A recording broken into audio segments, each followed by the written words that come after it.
Hello everyone, very good morning to all of you and welcome to IFS platform. मैं हूं प्रांशु द्विवेदी और आज gate के लिए जो हम टॉपिक पढ़ने वाले हैं वो है जीन रेगुलेशन इन प्रोकैरियोट्स। ठीक है, चलो देखते हैं कौन कौन आ गया है। जब तक सारे लोग कनेक्ट हो जाइए। Sachin hello, Shweta, Aman, Lakshmi good morning, good morning, Vikram, Veena, Sachin very good morning. तो जल्दी जल्दी सब लोग कनेक्ट हो जाइए। तो आज रेगुलेशन का तरीका हम पढ़ेंगे प्रोकैरियोटिक ऑर्गेनिज्म में, और ये बड़ा सिंपल सा तरीका है जो सब लोग अक्सर पढ़ते आए हो, लेकिन इनमें से इस रेगुलेशन के टाइप में आप एक चीज है जो जनरली नहीं पढ़ते हो, यानी जब आप ग्रेजुएट लेवल पर होते हो तब उसको आप शायद नहीं पढ़ते या स्किप कर देते हो। इवन पोस्ट ग्रेजुएट लेवल पर भी वो आपको सही ढंग से नहीं बताया जाता, लेकिन हायर लेवल पर जब आप कोई एग्जाम देते हो पोस्ट ग्रेजुएट के बाद तो उसमें से फिर सवाल आना शुरू हो जाते हैं। तो इस तरह से, और अभी हम इसके क्वेश्चन भी कुछ करेंगे ये टॉपिक पढ़ने के बाद। कुछ एक्सपेरिमेंटल अप्रोच को देखेंगे जिससे आपके सारे क्वेश्चन बनना शुरू हो जाएं। ठीक है, और कौन कौन आ गया है? वर्षा वेरी गुड मॉर्निंग, वर्षा, प्रीति वेरी गुड मॉर्निंग, शिखा, पूर्णिमा वेरी गुड मॉर्निंग, पूर्णिमा। तो ठीक है, तो आप मुझे कमेंट सेक्शन में फटाफट सबसे पहले ये बताओ। सचिन मैं बिल्कुल ठीक हूं और उम्मीद करता हूं कि आप भी अच्छे ही होगे, ठीक होगे, बिल्कुल सही होगे। तो यहां पर जब आप पढ़ते हो सबसे पहला और सबसे सिंपलेस्ट टाइप का जो जीन रेगुलेशन का तरीका होता है, आप बताओ कि कौन सा तरीका है जीन रेगुलेशन का सबसे सिंपलेस्ट जो आप अब तक पढ़ते आए हो प्रोकैरियोट्स में। जल्दी से कमेंट करके मुझे बता दो। तो गैस करिए आज का टॉपिक क्या होना चाहिए। सारे एक्सपेरिमेंटल अप्रोच और उसके क्वेश्चन पूछेंगे, और शाम को कॉन्टेस्ट भी होगा, तो ये बात ध्यान रखना 5 बजे कॉन्टेस्ट है। तो वहां पर हम देखेंगे जो कॉन्टेस्ट के क्वेश्चन है, आप जाकर के अभी दे सकते हो। तो कॉन्टेस्ट के क्वेश्चन क्लास के बाद अपलोड हो जाएंगे, आप कॉन्टेस्ट देना, और कॉन्टेस्ट के बाद देखते हैं कि विनर कौन होता है आज के कॉन्टेस्ट का। तो पहले हम इस टॉपिक को पढ़ेंगे, फिर इससे रिलेटेड थोड़ा सा एक्सपेरिमेंटल क्वेश्चन देखेंगे, और फिर उसके बाद आप जाकर के कॉन्टेस्ट दोगे, और कॉन्टेस्ट देने के बाद शाम को 5 बजे डिस्कशन होगा और तभी रिजल्ट का अनाउंसमेंट होगा। वेरी गुड मॉर्निंग शिवानी, शिखा ठीक हूं मैं बिल्कुल। ओपेरॉन मॉडल, पल्लवी सिंह कह रही है ओपेरॉन मॉडल, बिल्कुल सही है। लैक ओपेरॉन, ममता यादव कह रही है लैक ओपेरॉन। अच्छा, लैक ओपेरॉन आप सब लोग पढ़ ही चुके हो, और लैक ओपेरॉन में सभी को लगभग पता है कि क्या पढ़ना होता है, लेकिन लैक ओपेरॉन के कुछ क्वेश्चंस जो आपसे नहीं बनते, मीरो डिप्लॉयड वाले, म्यूटेशंस वाले, उन क्वेश्चंस के अप्रोच से आज हम उन सारे टॉपिक को भी डिस्कस करेंगे। ठीक है, तो चलें फिर क्लास स्टार्ट करें आज की। चलो आज की क्लास स्टार्ट करते हैं।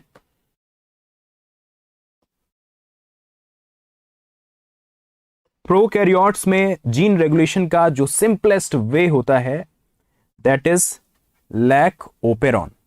ठीक है, पुराना तरीका है लैक ओपेरॉन, और यह सबसे सिंपल तरीका है।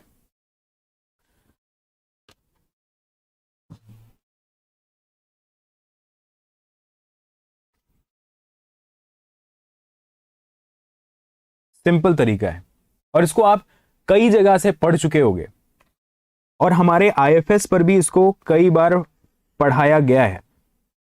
कंप्लीट लैक ओपेरॉन अभी मैं आपको बताने जा रहा हूं। ठीक है, तो सिंपल वाली बातें आप सब लोग जानते हो। लैक ओपेरॉन क्या होता है? 1950 से 1960 के दौरान, 1950 से 1960 के ड्यूरेशन में दो साइंटिस्ट थे, जैकब और मोनार्ड।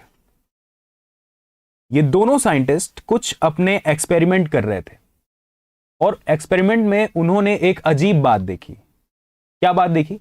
उन्होंने ये देखा कि कुछ इकोलाई ऐसे हैं जो ग्लूकोज की एब्सेंस में भी जिंदा रह पाते हैं।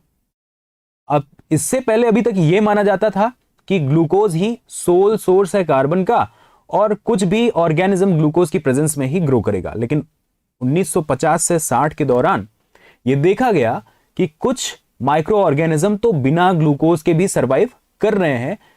उन्होंने गैलेक्टोज दे करके देखा, वो दूसरे किसी सिस्टम पर काम कर रहे थे, इकोलाई के ऊपर काम कर रहे थे और साथ में बैक्टीरियोफाज वायरस का भी कुछ एक्सपेरिमेंट कर रहे थे।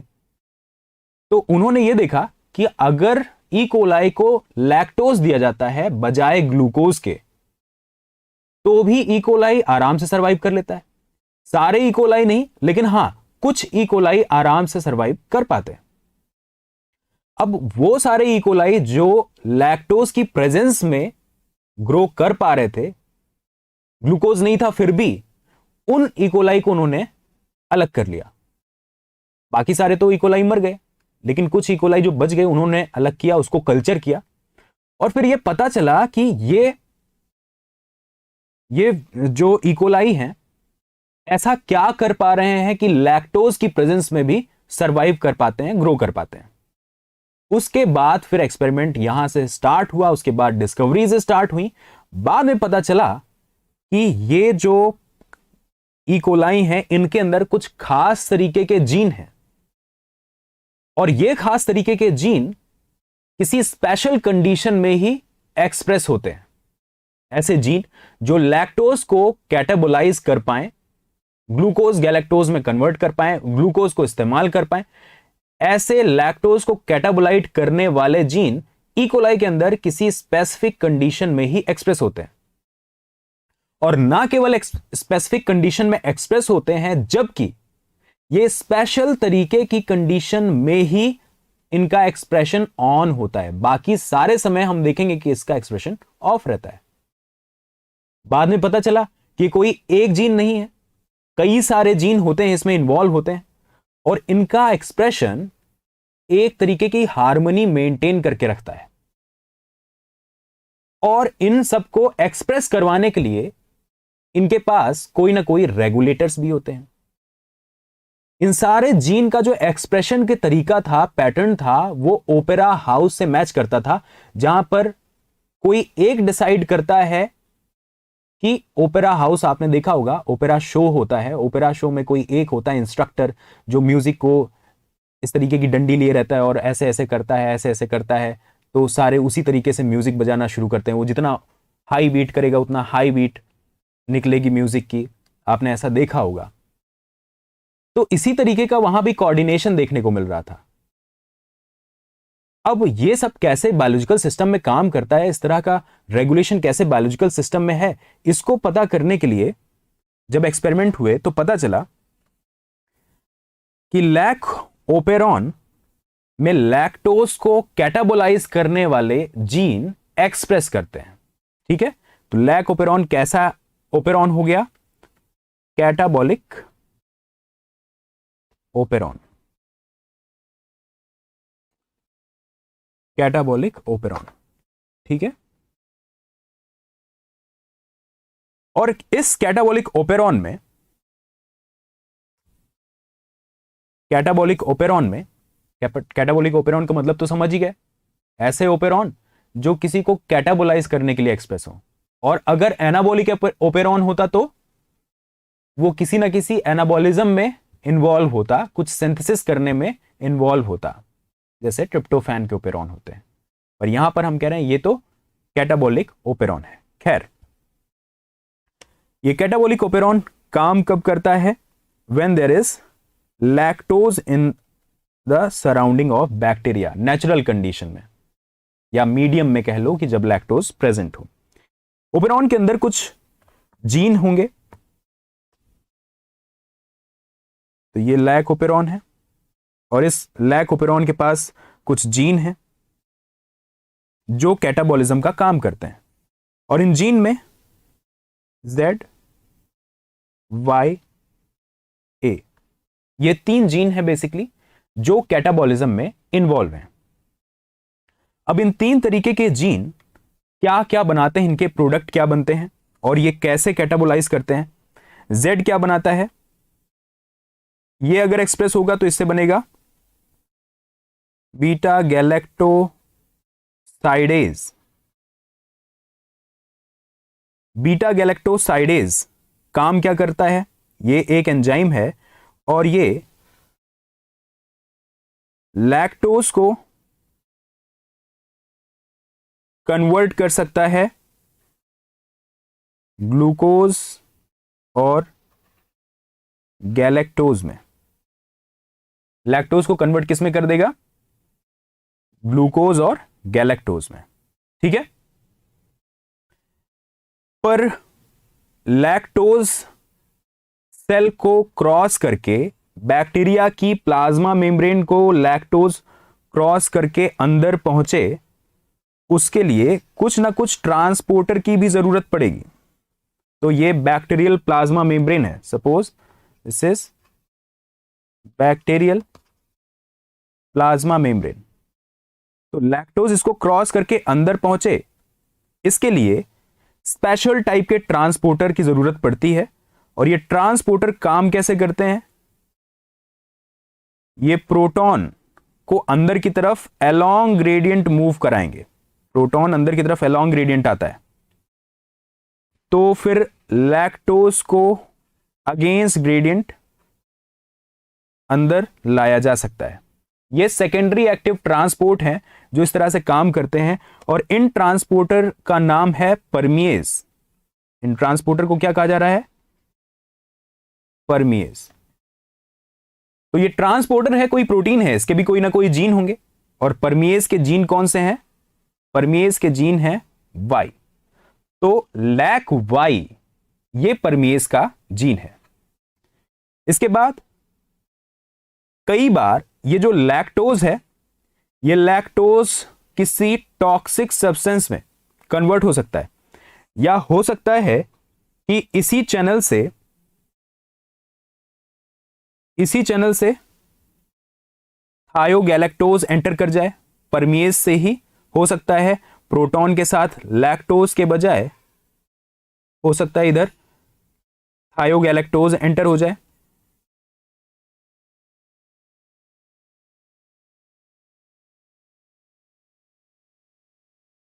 तो थायोगैलेक्टोज ये टॉक्सिक सब्सटेंस है। अब इस टॉक्सिक सब्सटेंस को न्यूट्रलाइज करना जरूरी नहीं, तो बैक्टीरिया बेचारा मारा जाएगा। तो इसको न्यूट्रलाइज करने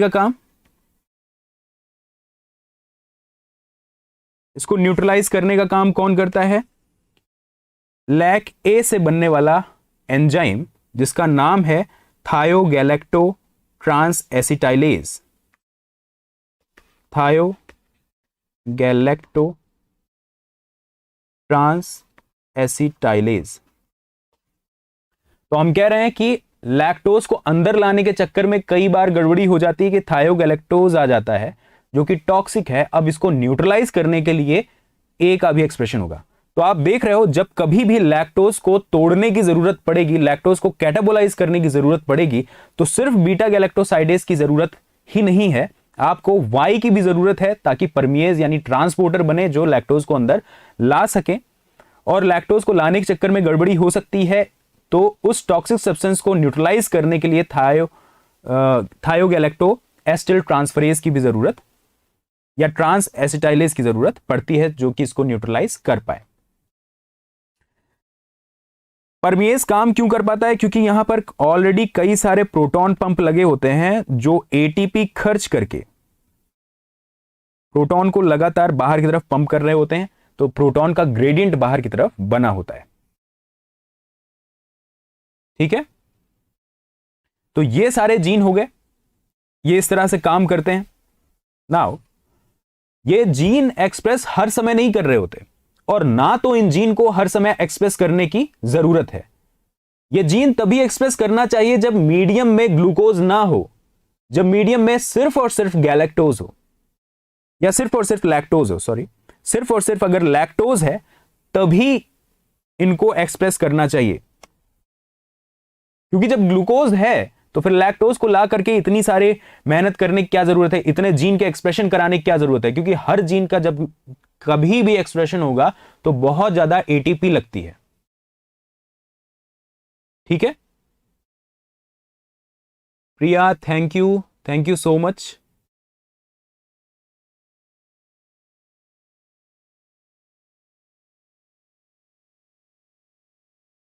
चलो ठीक है, तो होता क्या है कि बहुत सारी एटीपी की जरूरत पड़ती है किसी भी जीन के एक्सप्रेशन के लिए। अब जब ग्लूकोज है ऑलरेडी, तो ये फालतू के जीन एक्सप्रेस नहीं करना चाहिए, तो ग्लूकोज की प्रेजेंस फिर इन जीन को रोकना पड़ेगा। हालांकि किसी भी जीन के एक्सप्रेशन के लिए जीन के प्रमोटर का होना जरूरी है। हर जीन के पास अपने खुद के प्रमोटर होते हैं, उन्हीं प्रमोटर पर आ करके रिक्रूट किया जाता है आरएनए पॉलीमरेज। आरएनए पॉलीमरेज इन प्रमोटर्स पर बैठता है और फिर इन जीन का एक्सप्रेशन कराना शुरू कर देता है। पर एक्सप्रेशन तो तभी होना चाहिए, हमने कहा, जब कभी भी ग्लूकोज ना हो, सिर्फ लैक्टोज प्रेजेंट हो। पर अगर ग्लूकोज है तो इनके एक्सप्रेशन को रोक देना चाहिए, तो रोकने वाला भी तो कोई हो। हम कह रहे हैं कि प्रमोटर के अंदर ही, प्रमोटर में ओवरलैपिंग रीजन प्रेजेंट है ऑपरेटर का। प्रमोटर के अंदर ही ओवरलैपिंग रीजन प्रेजेंट है किसका? ऑपरेटर का। यहां पर कुछ ऑपरेटर सीक्वेंस हैं, ये सीक्वेंसेस हैं और ये सीक्वेंस ओवरलैप्ड हैं। इन सीक्वेंस पर आकर के बाइंड कर लेता है यहां से बनने वाला आई जीन का प्रोडक्ट। ये जो आई जीन है, आई जीन बनाएगा रिप्रेसर। ये आई जीन है और आई जीन रिप्रेसर को कोड करता है, और यही रिप्रेसर है जो यहां पर आकर के ऑपरेटर सीक्वेंस पर बाइंड कर सकता है। ये रिप्रेसर है और यहां पर आकर के ये बाइंड कर सकता है। तो रिप्रेसर के पास आप देख रहे होगे कि रिप्रेसर के पास कुछ खाली साइट भी प्रेजेंट है। अब ये खाली साइट क्या करेगी, हम इसको भी देखेंगे। अभी हम कह रहे हैं कि जब कभी भी ऑपरेटर पर रिप्रेसर बाइंड हो गया, तो क्या आरएनए पॉलीमरेज यहां पर बाइंड करके एक्सप्रेशन करा सकता है? नहीं करा सकता, तो एक्सप्रेशन होगा ही नहीं। कब? जब रिप्रेसर ऑपरेटर पर बाइंड है तो, क्योंकि आरएनए पॉलीमरेज को आगे बढ़ने के लिए तो खाली जगह चाहिए, पर यहां पर तो रास्ते में कौन बैठा हुआ है? रिप्रेसर। तो इसलिए एक्सप्रेशन नहीं होगा। इसका मतलब जब कभी भी मीडियम के अंदर ग्लूकोज होता है और गैलेक्टोज या लैक्टोज नहीं होता, तब क्या होगा? लैक्टोज नहीं होगा तो रिप्रेसर लगातार बन रहे होंगे और बन करके ये कहां जाकर के बैठ रहे होंगे? ऑपरेटर सीक्वेंस पर। और ऑपरेटर सीक्वेंस पर बैठने से अब आगे एक्सप्रेशन नहीं हो पाएगा। जब आगे एक्सप्रेशन नहीं हो पाएगा तो ये सारी प्रोसेस फिर नहीं चल पाएगी। ठीक है, नाउ अब हम अलग अलग कंडीशन बना रहे हैं।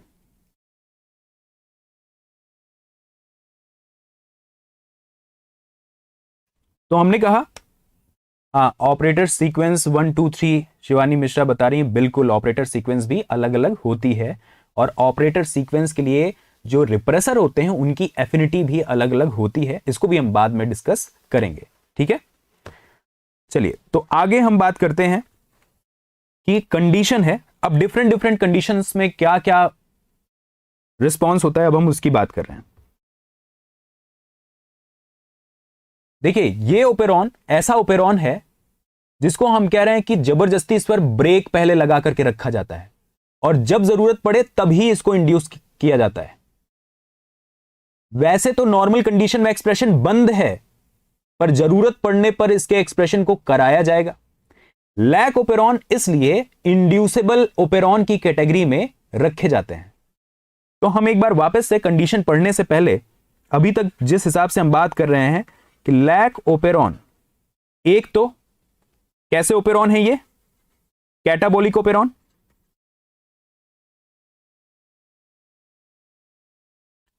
अब कैटाबोलिक ओपेरॉन है, नॉर्मली ये रिप्रेस रहते हैं, नॉर्मली ये बंद रहते हैं, जरूरत पड़ने पर इनके एक्सप्रेशन को इंड्यूस कराया जा सकता है, इसलिए इंड्यूसेबल ओपेरॉन। तो ऐसे भी कई सारे ओपेरॉन होते हैं जिनको जो नॉर्मल तो हमेशा एक्सप्रेस होते रहते हैं, पर जरूरत पड़ने पर उनको चुप कराया जाता है, ब्रेक लगाया जाता है। ऐसे ओपेरॉन को रिप्रेसिबल ओपेरॉन भी कहा जाता है, जिनके अलग अलग एग्जाम्पल होते हैं। इनको हम फिर कभी देख लेंगे। अभी हमारा जो फोकस है वो किस पर है? इंड्यूसिबल ओपेरॉन या इस लैक ओपेरॉन पर, जिसको कैटाबोलिक ओपेरॉन भी कहा जा रहा है। तो इसमें डिफरेंट डिफरेंट कंडीशन है। अब देखो कंडीशन 1 है,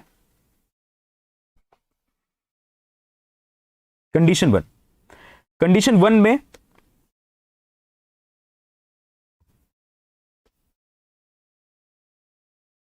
ये कंडीशन 1 है जहां पर जीन है और जीन के अंदर आई जीन भी है, थोड़ी दूर पर प्रमोटर भी है, और प्रमोटर से ही ओवरलैप करता हुआ ऑपरेटर सीक्वेंस भी यहां पर प्रेजेंट है। अब ऑपरेटर सीक्वेंस के अलावा आप जानते हो ZYA जीन भी प्रेजेंट है। ठीक है। कंडीशन 1 क्या कह रही है? कंडीशन 1 कह रही कि अगर मीडियम में ग्लूकोज एब्सेंट है, कंडीशन 1 है कि ग्लूकोज अभी एब्सेंट है, और या ग्लूकोज प्रेजेंट मान लो, लैक्टोज एब्सेंट मान लो, पहले वाली कंडीशन लैक्टोज एब्सेंट बना देते हैं। मान लो कि लैक्टोज नहीं है। अगर लैक्टोज नहीं है तो आई जीन से बनने वाला जो रिप्रेसर है ये जा करके ऑपरेटर पर बाइंड करेगा, और ऑपरेटर पर बाइंड करने के बाद ये इस तरीके से यहां बाइंड हो जाएगा। आरएनए पॉलीमरेज को कभी भी रिक्रूट नहीं करने देगा। तो आरएनए पॉलीमरेज जिसको कि ट्रांसक्रिप्शन कराना था वो यहां पर बाइंड ही नहीं हो पाएगा, और फिर आगे की तरफ एक्सप्रेशन भी नहीं चलेगा। और जरूरत भी क्या है, जब ग्लूकोज ऑलरेडी प्रेजेंट है और लैक्टोज नहीं है, तो इस जीन के एक्सप्रेस करने की भी कोई जरूरत नहीं है।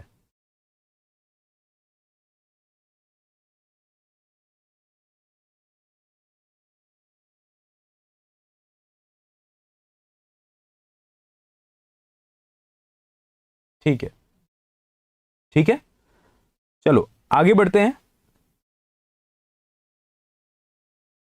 तो ये कंडीशन थी जब ग्लूकोज नहीं था, सॉरी ग्लूकोज था, लैक्टोज नहीं था तब। लेकिन इसका मतलब ये थोड़ी है कि फिर ये जीन कभी भी एक्सप्रेस नहीं होंगे। ऐसा कभी तो हुआ होगा, गलती से एक आध बार तो एक्सप्रेशन हुआ ही होगा। हम कह रहे हैं कि भले ही ये एक्सप्रेशन ऑफ हुआ हो, वैसे तो बायोलॉजिकल सिस्टम में कुछ ऑफ या ऑन नहीं होता, फिर भी किताबें लिखती जरूर हैं ऑफ हो गया या ऑन हो गया एक्सप्रेशन। हम यहां कहते हैं थोड़ा बहुत लीकी ट्रांसक्रिप्शन हो जाता है। लीकी ट्रांसक्रिप्शन से गलती से ही सही 2-3 कॉपी हो सकता है इसकी बन जाए। इसका मतलब थोड़ा बहुत परमिएज मेम्ब्रेन पर हर समय आपको दिखाई देंगे, 2-3 परमिएज हर समय आपको दिखाई देते रहेंगे, जो गलती से बन गए थे, लीकी ट्रांसक्रिप्शन की वजह से बन गए थे। कि कभी तो मौका मिला होगा आरएनए पॉलीमरेज को बाइंड करने का हो, क्योंकि डीएनए सीक्वेंस तो वही है, पर प्रोटीन की तो हाफ लाइफ होती है। हो सकता है रिप्रेसर वहां से हट गया हो, नया रिप्रेसर लग रहा हो, तब तक तो पॉलीमरेज एक बार ट्रांसक्रिप्शन करा दिया था। तो गलती से कभी कभी एक आध कॉपी बन जो जाती है उसको कहा जाता है लीकी ट्रांसक्रिप्शन। ठीक है, तो यहां पर लीकी ट्रांसक्रिप्शन चलता रहेगा। इसके बाद condition second I. Condition second है, और सेकेंड कंडीशन में हम कह रहे हैं कि इस बार ग्लूकोज एब्सेंट है और लैक्टोज प्रेजेंट है। अब जब ग्लूकोज नहीं है और लैक्टोज है तो फिर इसका एक्सप्रेशन ऑन होगा, और ऑन होगा तो एक्सप्रेशन किस तरीके से होगा इसको यहां समझा जा सकता है। आई जीन है रिप्रेसर वाले, ये रिप्रेसर कोड कर ही रहे होंगे, यहां से रिप्रेसर बन ही रहा है। प्रमोटर सीक्वेंस भी है और ओवरलैपिंग ऑपरेटर सीक्वेंस भी है। इसके बाद ZYA जीन भी प्रेजेंट है। इस बार लीकी ट्रांसक्रिप्शन की वजह से जो थोड़ा बहुत परमिएजेस लगे हुए थे प्लाज्मा मेम्ब्रेन पर, थोड़े बहुत परमिएज हो सकता है लगे हों, जिसकी वजह से लैक्टोज अंदर आ गया था, और लैक्टोज अंदर आ गया, पहले तो लैक्टोज अंदर आ ही नहीं रहा था क्योंकि मीडियम में था ही नहीं, तो लीकी ट्रांसक्रिप्शन हो भी रहा हो तो क्या फर्क पड़ता है, पर अभी मीडियम में क्या है, लैक्टोज है, तो इसलिए लैक्टोज आ रहा है, साथ में प्रोटॉन भी अंदर आ रहा है, तो परमिएज यहां पर प्रेजेंट है।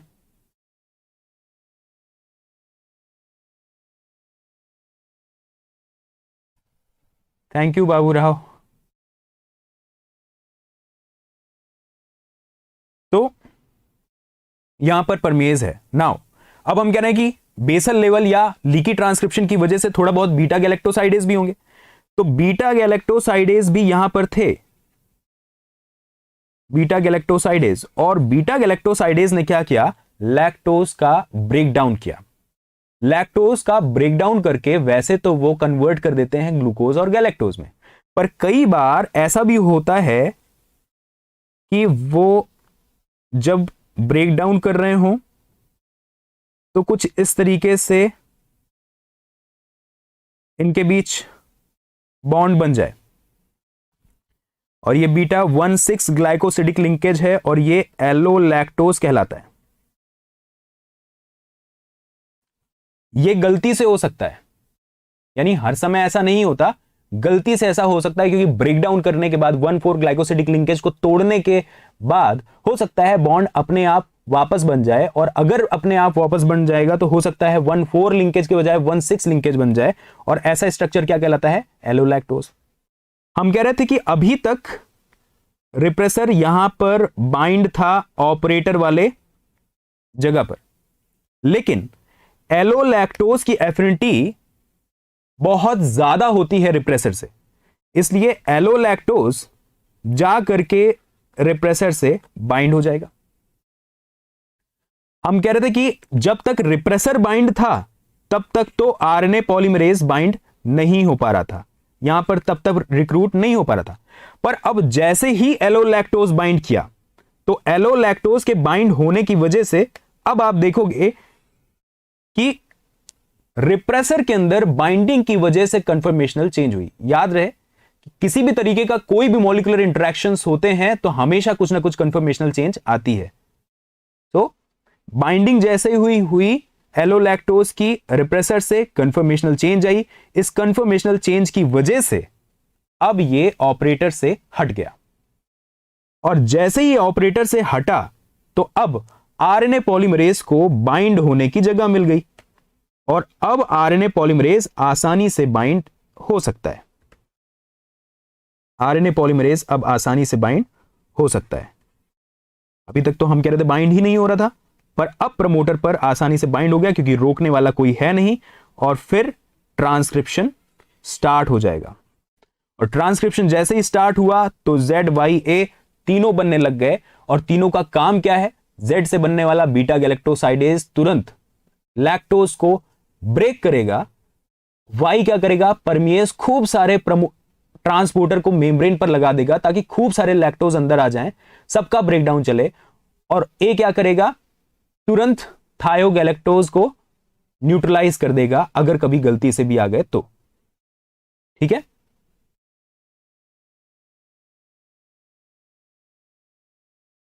बिल्कुल। तो एक बार तो क्वेश्चन ये आ गया था कि ऑपरेटर सीक्वेंस कहां पर होते हैं, तो ऑपरेटर सीक्वेंस लिखा हुआ था ऑप्शन में कि कहां पर होते हैं, प्रमोटर के बाद स्ट्रक्चरल जीन के बीच में ऑपरेटर प्रमोटर से ओवरलैपिंग सीक्वेंस बनाते हैं। ठीक है, तो ये बात थी, ये कहानी थी। हम कह रहे थे एक्सप्रेशन ऑन हो जाएगा, एक्सप्रेशन ऑन हो गया। अब अगर एक्सप्रेशन ऑन हो गया तो एक्सप्रेशन किसकी वजह से इंड्यूस किया गया, किसकी वजह से ऑन किया गया, हम कह रहे थे इसका रीजन था एलोलैक्टोज। इसका रीजन क्या था, एलोलैक्टोज। ठीक है, एलोलैक्टोज ही इसका रीजन है। जब ग्लूकोज और गैलेक्टोज के बीच में 1,6 ग्लाइकोसिडिक लिंकेज बन जाए तो अब ये एलोलैक्टोज, इसको कहा जा सकता है इंड्यूसर, ये इसको क्या कहा जा सकता है, इंड्यूसर।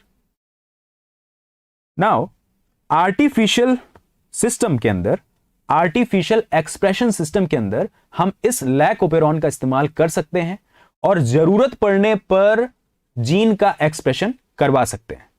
ठीक है, जरूरत पड़ने पर इसका एक्सप्रेशन करवा सकते हैं।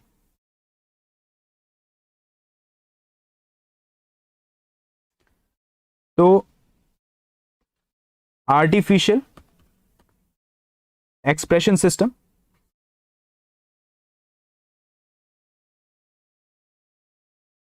आर्टिफिशियल एक्सप्रेशन सिस्टम में क्या होता है, कंस्ट्रक्ट कैसे बनाए जाते हैं, जानबूझ करके कैसे बनाए जाते हैं कंस्ट्रक्ट, कि हो सकता है अगर एक्सप्रेशन वेक्टर आपने लिया है, एक्सप्रेशन वेक्टर, तो ऐसे एक्सप्रेशन वेक्टर के लिए आपको जो अरेंजमेंट दिखाई देगा वो इस तरह से दिखाई देगा, यानी ऐसे वेक्टर जिनमें आप प्रोटीन सिर्फ एक्सप्रेस करने के पर्पस से इंसर्ट कराते हो, जीन कोई एक्सप्रेस कराना चाहते हो सिर्फ इसलिए इंसर्ट किया है, तो ऐसे वेक्टर को कहा जाता है एक्सप्रेशन वेक्टर। तो कुछ वेक्टर ऐसे भी होते हैं जिनको क्लोनिंग वेक्टर कहा जाता है, वहां पर प्रोटीन का एक्सप्रेशन कराने से मतलब नहीं रहता, हम जीन को सिर्फ वहां पर क्लोन करते हैं, तो उनको क्या कहा जाएगा, क्लोनिंग वेक्टर। ठीक है, अभी हम बात कर रहे हैं एक्सप्रेशन वेक्टर की।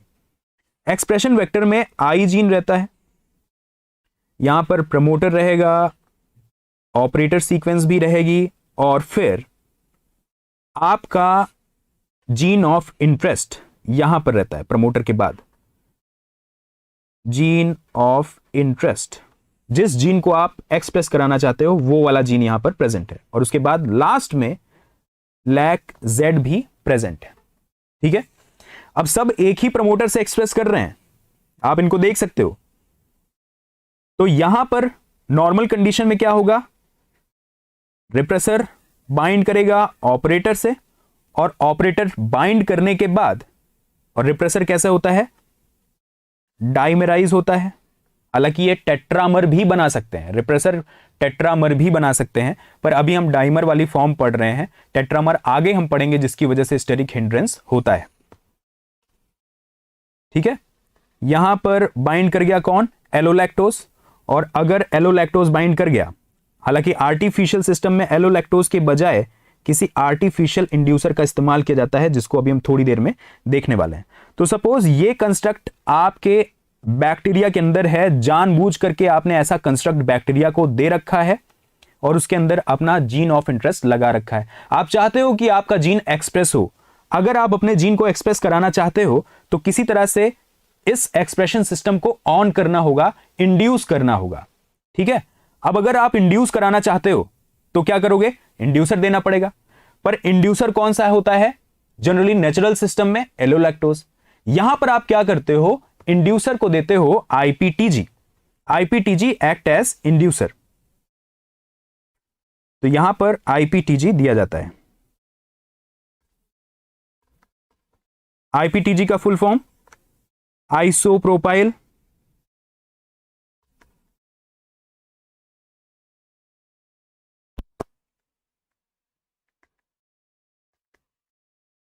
थायोगैलेक्टोसाइड्स।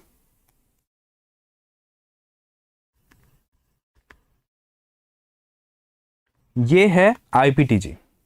आईपीटीजी कैसा होता है, ये थोड़ा सा बहुत स्मॉल मॉलिक्यूल है और स्लाइटली नॉन पोलर भी होगा, आसानी से बिना किसी से पूछे, किसी ट्रांसपोर्टर की मदद के बिना आराम से ये पहुंच जाएगा, और पहुंचने के बाद सीधे जाकर के आईपीटीजी बाइंड कर जाता है किससे, रिप्रेसर से, और जैसे ही लैक रिप्रेसर से ये बाइंड करेगा तो लैक रिप्रेसर यहां से हट जाएगा, यहां से हट गया। आईपीटीजी की वजह से यह हुआ कि आईपीटीजी ने रिप्रेसर को यहां से हटा दिया, और जैसे ही हटाया तो प्रमोटर पर आराम से अब आरएनए पॉलीमरेज रिक्रूट किए जाएंगे और एक्सप्रेशन ऑन हो जाएगा। जब कभी भी एक्सप्रेशन ऑन होगा तो आपका जीन ऑफ इंटरेस्ट भी एक्सप्रेस होना शुरू हो जाएगा, साथ में जेड जीन जो लास्ट में रखा था, जेड वाला जीन, वो भी एक्सप्रेस होना शुरू हो जाएगा। अब आपका जीन एक्सप्रेस हो रहा है या नहीं हो रहा है, इस बात का चाहो तो पता लगा सकते हो। कैसे पता लगाओगे, यहां पर कुछ क्रोमोजेनिक सब्सटेंस डाल दो। हम जानते हैं कि बीटा गैलेक्टोसाइडेज जेड से बनता है, और बीटा गैलेक्टोसाइडेज क्या करता है, लैक्टोज को कन्वर्ट कर देता है गैलेक्टोज ग्लूकोज में। लेकिन बीटा गैलेक्टोसाइडेज एक क्रोमोजेनिक सब्सटेंस एक्स गैल को कन्वर्ट कर देता है ब्लू कलर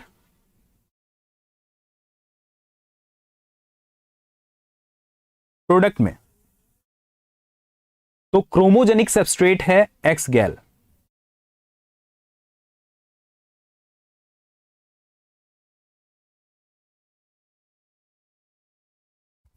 तो जो सेल आपकी प्रोटीन एक्सप्रेस कर रही होगी वो सेल ब्लू कलर की दिखाई देना शुरू हो जाएगी। जो सेल आपकी प्रोटीन एक्सप्रेस कर रही है, ऐसा क्यों कहा, क्योंकि उसी में बीटा गैलेक्टोसाइडेज बन रहा है। और अगर बीटा गैलेक्टोसाइडेज बन रहा है तो हम जानते हैं कि अपस्ट्रीम में जानबूझ करके हमने जीन ऑफ इंटरेस्ट भी लगा रखा है। यह तो हो गई एक्सप्रेशन वेक्टर की बात। क्लोनिंग वेक्टर में हम ऐसा नहीं करते, या सिलेक्शन वेक्टर में ऐसा हम नहीं करते। सिलेक्शन वेक्टर में तो जेड जीन के बीच में ही अपने जीन ऑफ इंटरेस्ट को इंसर्ट करा देते हैं। तो बीटा गैलेक्टोसाइडेज जीन का इंसर्शनल इनएक्टिवेशन हो जाता है। तो जेड जीन अगर इंटैक्ट रहता तो फिर वो क्या करता, इंटैक्ट रहता यानी उसमें जीन इंसर्ट ना हुए होते, तब तो वो एक्स गैल देने पर ब्लू कलर प्रोड्यूस करता। और अगर वो रिकॉम्बिनेंट हो चुका था, रिकॉम्बिनेंट अगर वो हो चुका है, यानी जेड जीन के बीच में हमने जानबूझ करके अपना जीन ऑफ इंटरेस्ट लगा रखा है, तो फिर अब वो वाली कॉलोनीज या वो वाली सेल्स जिसमें रिकॉम्बिनेंट हो चुका है वो कभी भी ब्लू कलर नहीं बना पाएंगी, क्योंकि उनमें जेड जीन का इंसर्शनल इनएक्टिवेशन हो जाता है। ठीक है। अपेक्षा पेड क्लासेस में पीडीएफ तो हमेशा मिलती है, एक दो हो सकता है पीडीएफ में कुछ प्रॉब्लम हो जाती है। कई बार पीडीएफ सिस्टम पर जब हम अपलोड करते हैं तो वहां से पीडीएफ हो सकता है अपलोड नहीं होती, जिसकी वजह से पीडीएफ अपलोड करने में डिले हो सकता है। पर ऐसा कभी नहीं हुआ कि पीडीएफ वहां पर ना दी जाए, पीडीएफ हमेशा दी जाती है पेड क्लासेस में। ठीक है। सोनम कुमारी कह रही हैं कि व्हाइट कॉलोनी प्रोड्यूस होती है। बिल्कुल सही बात है, व्हाइट इसलिए क्योंकि जेड जीन का इंसर्शनल इनएक्टिवेशन, वो कब, क्लोनिंग वेक्टर में जब हम रिकॉम्बिनेंट बनाते हैं और सेलेक्ट करते हैं तब। खैर ये अलग बातें हैं। ध्यान रखो कि आईपीटीजी ये आर्टिफिशियल इंड्यूसर होता है और बिना किसी ट्रांसपोर्टर के तेजी से जाकर के बाइंड हो सकता है सेल के अंदर लैग रिप्रेसर से। ठीक है। तो ये बातें आपको ध्यान रखनी है। नाउ अब अगर मान लेते हैं कि म्यूटेशन करा दिया जाए। अब कुछ म्यूटेशन के बारे में पढ़ते हैं जो कि बड़ा इंपॉर्टेंट है, जिससे कि सवाल आते हैं। चाहे आप कोई सा भी एग्जाम दे रहे हो, इससे सवाल जरूर आते हैं। ठीक है। अपेक्षा कह रही है कि परमानेंटली डाउनलोड नहीं कर सकते। पेड क्लासेस में जब आप पढ़ते हो तो आप ऐप में पीडीएफ को डाउनलोड कर सकते हो, परमानेंटली डाउनलोड नहीं कर सकते। ये सब सिक्योरिटी फीचर्स हैं, है ना, इसलिए नहीं कर सकते। वैसे तो आप अपनी नोट्स बना सकते हो उस पीडीएफ से।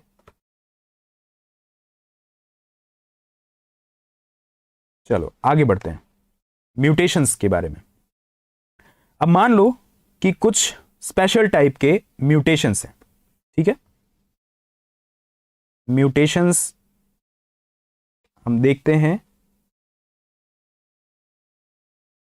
दो तरीके के। पहले तो ये आई जीन है, ये प्रमोटर है, ये ऑपरेटर है, और जेड वाई ए। अब अगर मान लो आई जीन में म्यूटेशन हो जाए, आई जीन में म्यूटेशन हो जाए तो यहां पर बना दिया गया है आई नेगेटिव।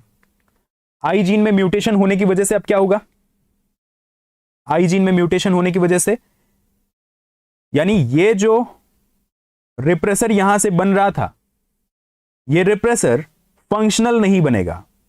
अब इस रिप्रेसर के पास कई सारी साइट है। कौन सी साइट है इस रिप्रेसर के पास? एक तो ये साइट है, कौन सी, जो डीएनए से जाकर के बाइंड हो सकती है। तो डीएनए बाइंडिंग साइट। इस रिप्रेसर के पास एक यहां भी साइट दिखाई दे रही है जो कि जिससे कि एलोलैक्टोज बाइंड करता था। तो दिस इज एलोलैक्टोज बाइंडिंग साइट। इनके अलावा ये रिप्रेसर इस तरह से डाइमर बना सकते हैं, इसलिए डाइमराइजेशन साइट, यहां पर डाइमराइजेशन की भी साइट प्रेजेंट है। ठीक है, तो दो रिप्रेसर आपस में चिपक सकते हैं पास पास, पर इनसे एलोलैक्टोज भी बाइंड कर सकता है और इनसे डीएनए के बाइंडिंग वाली साइट भी होती है जो जाकर के डीएनए बाइंड करती है। जब कभी भी एग्जाम के अंदर आपको दिया रहे आई नेगेटिव, इसका मतलब जो रिप्रेसर है वह नॉन फंक्शनल हो गया है, और रिप्रेसर नॉन फंक्शनल हो जाए तो इसका मतलब कौन सी जीन म्यूटेटेड है? इसका डीएनए बाइंडिंग साइट इसकी गड़बड़ हो गई। डीएनए बाइंडिंग साइट में अगर म्यूटेशन है तो क्या यह रिप्रेसर कभी भी ऑपरेटर से बाइंड कर पाएगा? नहीं बाइंड कर पाएगा। और जब कभी भी ऑपरेटर से बाइंड ही ना कर पाए, कुछ इस तरीके से है, ऑपरेटर से बाइंड ही ना कर पाए, तो क्या होगा? ऑपरेटर सीक्वेंस हमेशा खाली रहेगी, और ऑपरेटर सीक्वेंस खाली है तब तो अच्छा ही है, आरएनए पॉलीमरेज यहां पर बाइंड करेगा और एक्सप्रेशन कराना शुरू कर देगा। ऐसी स्थिति में जब कभी भी आई जीन में म्यूटेशन हो, जब कभी भी आई जीन में म्यूटेशन हो, तो फिर क्या होता है? Constitutive expression, constitutive expression. ठीक है, सुपर रिप्रेसर की यह स्थिति नहीं होती। सुपर रिप्रेसर हम अभी तुरंत डिस्कस करने जा रहे हैं। आई नेगेटिव कहा तो इसका मतलब है कि डीएनए बाइंडिंग डोमेन इसकी खराब है। अब डीएनए बाइंडिंग जो साइट होती है या डीएनए बाइंडिंग डोमेन, ये भी कई बार एग्जाम में आ सकता है। ये हेलिक्स, लूप हेलिक्स होती है। ठीक है, यानी कोई भी प्रोटीन जब डीएनए से इंटरेक्ट करती है तो प्रोटीन का कोई खास डोमेन, एक स्पेसिफिक रीजन ही है जो कि डीएनए से इंटरेक्ट करता है, पूरी प्रोटीन इंटरेक्ट नहीं करती। तो उस स्पेसिफिक रीजन में कौन सा प्रोटीन का सेकेंडरी स्ट्रक्चर है जो कि डीएनए से इंटरेक्ट कर पाता है? तो हम कह रहे हैं हेलिक्स लूप हेलिक्स, या हेलिक्स टर्न हेलिक्स कह सकते हैं इसको। खैर, आगे चलते हैं। अब हम सेकेंड कंडीशन पढ़ रहे हैं। सेकेंड कंडीशन में अगर आई एस वाली स्थिति हो, आई एस वाली स्थिति कैसे बन सकती है? इसके लिए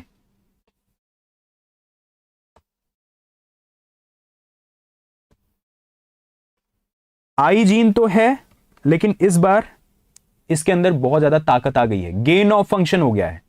ऊपर हम कह रहे थे कि आई जीन में लॉस ऑफ फंक्शन हुआ था,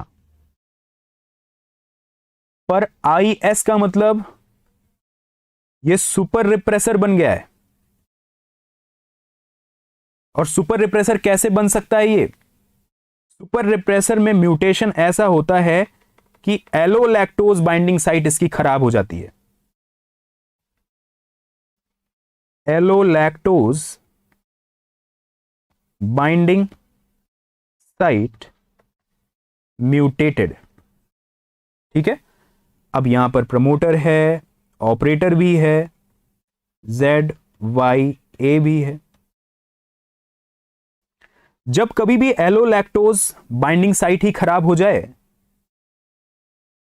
डीएनए बाइंडिंग साइट तो सही है, तो आकर के यहां पर बाइंड तो करेगा रिप्रेसर, पर क्या इससे एलोलैक्टोज बाइंड कर पाएगा? अब आप कितना भी एलोलैक्टोज दे दो, एलोलैक्टोज कितना भी दो, कोई फर्क नहीं पड़ता, ये यहां बाइंड ही नहीं होगा। जब बाइंड नहीं होगा तो फिर यहां से रिप्रेसर हटेगा कैसे? और अगर रिप्रेसर नहीं हटा तो फिर तो इसका किसी भी स्थिति में एक्सप्रेशन हो ही नहीं सकता। तो इसका मतलब कभी भी यहां पर अब आरएनए पॉलीमरेज रिक्रूट नहीं किए जा पाएंगे और कभी भी इनका एक्सप्रेशन नहीं चलेगा, तो there is no expression. Continuously ये ऑफ मिलेगा आपको, और अगर ये ऑफ मिलता है तो इसका मतलब क्या हुआ कि यहां पर अब एक्सप्रेशन नहीं होगा। इसको कहा जाता है सुपर रिप्रेसर। तो पहले कॉन्स्टिट्यूटिव एक्सप्रेस कर रहा था, लेकिन अब इस तरह के म्यूटेशन में एक्सप्रेशन नहीं हो रहा है। ये जिस तरह के जीन के म्यूटेशन हम पढ़ रहे थे, ये ट्रांस होते हैं, बनते आई जीन कैसे जीन होते हैं? ट्रांस एक्टिंग होते हैं। ट्रांस एक्टिंग का मतलब बनते कहीं और से हैं, काम कहीं और पर करते हैं, इसको ट्रांस एक्टिंग कहा जाता है। अब हम कुछ ऐसे म्यूटेशन के बारे में बात कर रहे हैं जो सिस म्यूटेशन होते हैं। सिस म्यूटेशन, सिस म्यूटेशन में हम कह रहे हैं अगर म्यूटेशन ऑपरेटर में हो जाए तो, यानी आई जीन है, ऑपरेटर है,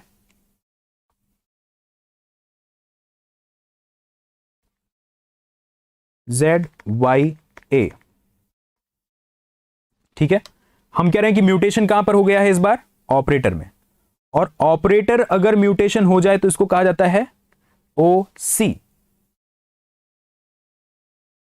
OC, तो OC का मतलब ऑपरेटर म्यूटेटेड हो गया है। कॉन्स्टिट्यूटिव ऑपरेटर, कॉन्स्टिट्यूटिव एक्सप्रेशन होगा, कॉन्स्टिट्यूटिव एक्सप्रेशन। क्योंकि अब डीएनए की बाइंडिंग साइट जहां पर एलोलैक्टोज बाइंड करता था वही साइट गड़बड़ हो गई। जहां पर एलोलैक्टोज नहीं, जहां पर रिप्रेसर बाइंड करता था, ये रिप्रेसर बनते थे और ये जाकर के यहां बाइंड करते थे, पर बाइंड तो स्पेसिफिक डीएनए सीक्वेंस को करते हैं। कोई भी प्रोटीन कहीं भी जाकर के ऐसे थोड़ी बाइंड हो सकता है, उसके लिए तो स्पेसिफिक डीएनए के सीक्वेंस चाहिए। हम कह रहे हैं उन्हीं सीक्वेंस में जब म्यूटेशन हो गया तो ये कभी भी पहचानेगा ही नहीं, और जब पहचानेगा नहीं तो यहां पर बाइंडिंग ही नहीं होगी।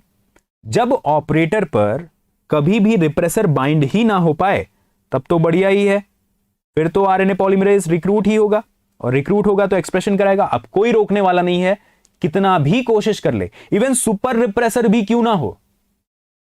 हम कह रहे हैं कि अगर सुपर रिप्रेसर भी होता तो भी क्या फर्क पड़ता? सुपर रिप्रेसर की हम कह रहे हैं बाइंडिंग साइट सही होती है, एलोलैक्टोज वाली साइट खराब रहती है। लेकिन जब सीक्वेंस ही गड़बड़ है तो सुपर रिप्रेसर के होने से भी कोई फर्क नहीं पड़ेगा। जब सीक्वेंस ही काम नहीं कर रहे हैं तो ये बाइंड कैसे करेगा? ओके, तो हम यहां पर कह रहे हैं कॉन्स्टिट्यूटिव एक्सप्रेशन होगा। अब अगर मैं आपसे पूछूं कि किस तरीके का म्यूटेशन किसके ऊपर डोमिनेंट है, तो हम कह रहे हैं कि ये वाले म्यूटेशन ये डोमिनेंट है ओवर IS, यानी किसका असर दिखाई देता है हम कहेंगे वही डोमिनेंट है। तो अगर सुपर रिप्रेसर हो और ऑपरेटर जो है वो कॉन्स्टिट्यूटिव हो तो फिर असर किसका दिखाई देगा? इसका दिखाई देगा, क्योंकि इसका असर क्या कहता है कि एक्सप्रेशन लगातार कॉन्स्टिट्यूटिवली होना चाहिए। So which is dominant over what? OC is dominant over IS, ठीक है। अब नेक्स्ट, मान लो कि म्यूटेशन आपने Z जीन पर कर दिया। नेक्स्ट अब हम कर रहे हैं, ये भी सिस म्यूटेशन है। ZYA को स्ट्रक्चरल जीन कहा जाता है। यहां I जीन है, प्रमोटर है, ऑपरेटर है, ZYA, ठीक है। ये सब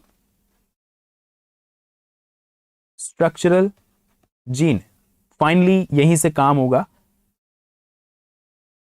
अगर मान लो म्यूटेशन इनके ऊपर हो गया, अगर इनके ऊपर म्यूटेशन हो गया, ऑपरेटर भले ही कॉन्स्टिट्यूटिव है, ऑपरेटर हम कह रहे हैं इस बार ऑपरेटर कॉन्स्टिट्यूटिव था पर म्यूटेशन किस में था? ZYA में, तो क्या कभी भी ZYA बनता दिखाई देगा या फंक्शन परफॉर्म कर पाएगा? हम कह रहे हैं भले ही एक्सप्रेशन हो भले ही आरएनए पॉलीमरेज यहां पर बैठ जाए, एक्सप्रेशन कराने की कोशिश करे, लेकिन जो ZYA हैं ये नॉन फंक्शनल बनेंगे, ये सभी नॉन फंक्शनल बनेंगे। तो हम कह रहे हैं ये नॉन फंक्शनल बनेंगे। तो आपने देखा कि सिस वाले जो जीन होते हैं, सिस का मतलब जहां से बनते हैं, सिस बेसिकली जो होते हैं वो सीक्वेंस होते हैं। सिस एक्टिंग जो होते हैं एलिमेंट्स वो सीक्वेंसेस होते हैं, जबकि जो ट्रांस एक्टिंग एलिमेंट्स होते हैं वो प्रोटीन होते हैं। ठीक है, अब इन म्यूटेशन अगर आपको ये समझ में आ गए हैं तो हम आगे का एक एक्सपेरिमेंट करेंगे। हमने कहा सिस एक्टिंग एलिमेंट ये प्रेजेंट होते हैं डीएनए पर, ये डीएनए सीक्वेंस होते हैं जो जीन के रेगुलेशन में काम करते हैं। जो ट्रांस एक्टिंग एलिमेंट होते हैं वो प्रोटीन होते हैं, और प्रोटीन को आप जानते हो कि बनते कहीं और से हैं, काम कहीं और पर करते हैं। ठीक है, उनको कहा जाता है ट्रांस एक्टिंग सीक्वेंसेस। ओके, अब हम आगे एक एक्सपेरिमेंट पढ़ते हैं और आप उसका आंसर बताओगे। अगर मान लो हमने कंडीशन ऐसी की है, क्वेश्चन इसी तरह से पूछे जाते हैं कि ISPOZY अगर ऐसा है तो फिर क्या होगा अगर इंड्यूसर प्रेजेंट हो तब, और इंड्यूसर एब्सेंट हो तब।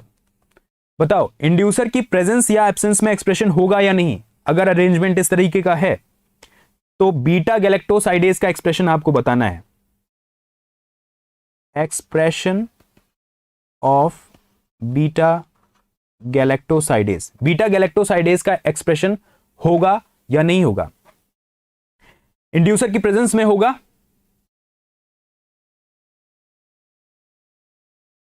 बताइए जल्दी,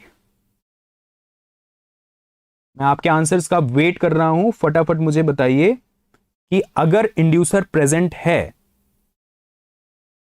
तो इस स्थिति में बीटा गैलेक्टोसाइडेज का एक्सप्रेशन होगा या नहीं। अपेक्षा का आंसर आया है और अपेक्षा कह रही है कि एक्सप्रेशन नहीं होगा।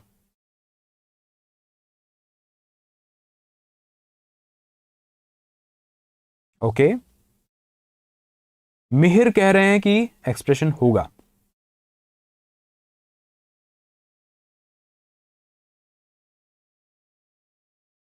सबके आंसर आ गए, मिहिर का आंसर है एक्सप्रेशन होगा, बाकी सारे कह रहे हैं एक्सप्रेशन नहीं होगा। तो मिहिर आपका आंसर गड़बड़ हो गया है, और देखो सतीश का भी आंसर गड़बड़ हुआ है, राजू का भी आंसर गड़बड़ हुआ है। कैसे आप कर रहे हो? ये सारे वाइल्ड टाइप हैं, और रिप्रेसर कैसा हो गया है? Super repressor. और सुपर रिप्रेसर में म्यूटेशन कहां होता है? वो एलो लैक्टोज से बाइंड नहीं कर सकता। अगर इंड्यूसर दे भी दो तो क्या फर्क पड़ता है जब वो उससे बाइंड ही ना हो पाए तो? यानी जब एलो लैक्टोज बाइंड ही नहीं करेगा तो रिप्रेसर वहां से हटेगा कैसे? रिप्रेसर वहीं पर पड़ा रहेगा ऑपरेटर सीक्वेंस पर, तो चाहे इंड्यूसर दो तो भी एक्सप्रेशन नहीं होगा, और इंड्यूसर नहीं है तो भी कोई फर्क नहीं पड़ता। हमेशा हर समय रिप्रेसर जाकर के बाइंड रहता है। ठीक है, तो एक्सप्रेशन नहीं होगा, एक्सप्रेशन पूरी तरीके से ऑफ रहेगा यहां पर। ओके, चलो नेक्स्ट एक्सपेरिमेंट बताते हैं।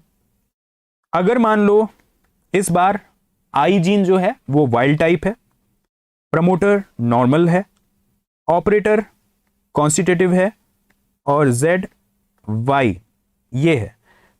ऐसा अरेंजमेंट है, तो अब एक्सप्रेशन होगा या नहीं होगा इंड्यूसर की प्रेजेंस में और एब्सेंस में? अब एक्सप्रेशन कैसा होगा? कॉन्स्टिट्यूटिव। ठीक है, अब एक्सप्रेशन कैसा होगा? कॉन्स्टिट्यूटिव। क्योंकि अगर यहां से बनता भी है रिप्रेसर तो वो बाइंड ही नहीं कर पाएगा, क्योंकि ऑपरेटर की सीक्वेंस तो म्यूटेटेड है, और अगर बाइंड ही नहीं कर पाएगा तो चाहे इंड्यूसर आप दो भी तो भी कोई फर्क नहीं पड़ता, और इंड्यूसर नहीं है तो भी कोई फर्क नहीं पड़ता। किसी भी स्थिति में इंड्यूसर को वो सीक्वेंस ऑपरेटर वाली अपने ऊपर बाइंड ही नहीं होने देगा, तो आराम से आरएनए पॉलीमरेज बाइंड करके एक्सप्रेशन कराएगा। इसका मतलब अभी कॉन्स्टिट्यूटिव एक्सप्रेशन होगा।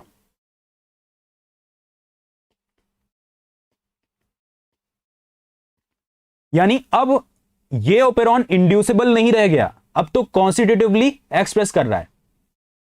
इंड्यूसिबल का मतलब होता है कि पहले तो बंद था, जरूरत पड़ी तो ऑन कर दिया, पर अभी क्या ऐसा है क्या? खराब हो गई, स्विच ही खराब हो गई। ऑपरेटर ही तो स्विच होती है, लेकिन अब हम स्विच है खराब हो गई तो अब कॉन्स्टिट्यूटिवली एक्सप्रेस होता रहेगा। अब अगर मान लो नेक्स्ट स्थिति में कंडीशन ऐसी आई कि आई जीन है, प्रमोटर है, ऑपरेटर है, जेड वाई है। ऐसी स्थिति में अब आपको बताना है, सब कुछ वाई टाइप है, तो इंड्यूसर की प्रेजेंस में एक्सप्रेशन होगा या नहीं होगा, और इंड्यूसर की एब्सेंस में क्या होगा, यह आपको बताना है। अब यह ओपेरॉन कैसा हो गया है? इंड्यूसिबल हो गया है। ठीक है, और इंड्यूसिबल का मतलब जल्दी से मुझे कमेंट करके बताओ कि इंड्यूसर, और कमेंट ऐसे करना कि एक्सप्रेशन होगा तो आप ऐसे बताना कि इन presence of inducer and in absence of inducer. तो जल्दी बताओ क्या होगा। विकास सिंधे कह रहे हैं कि ऐसी स्थिति में कंटिन्यू एक्सप्रेशन होगा। ठीक है, बाकी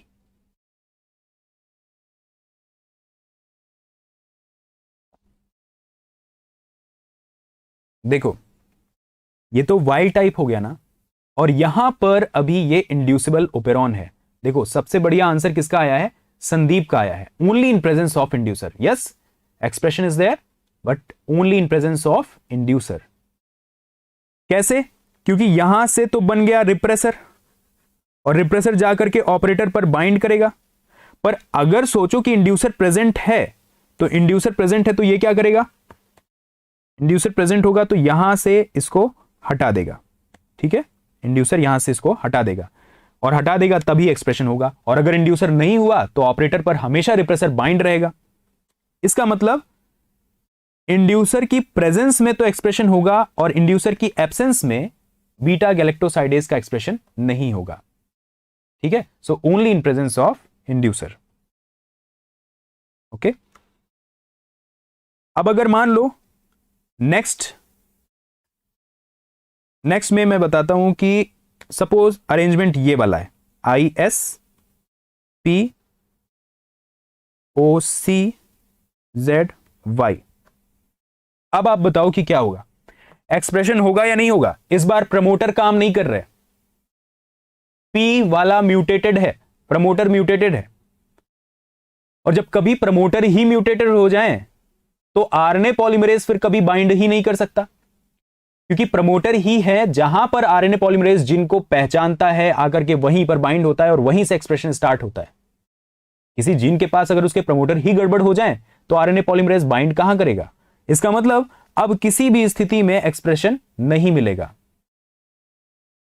ठीक है, तो वापस अब ओपेरॉन इंड्यूसिबल नहीं रह गया। तो इंड्यूसिबल कब रह सकता है? इंड्यूसिबल तभी रह सकता है जब सब कुछ वाइल्ड टाइप हो, अदरवाइज इंड्यूसिबल नहीं होगा। ठीक है, चलो अब अगर आपको यह समझ में आ गया है तो अब एक और सवाल जो बहुत पूछा जाता है मीरो डिप्लॉइड का, अब मैं उसको एक बार समझा देता हूं, मीरो डिप्लॉइड के क्वेश्चंस को।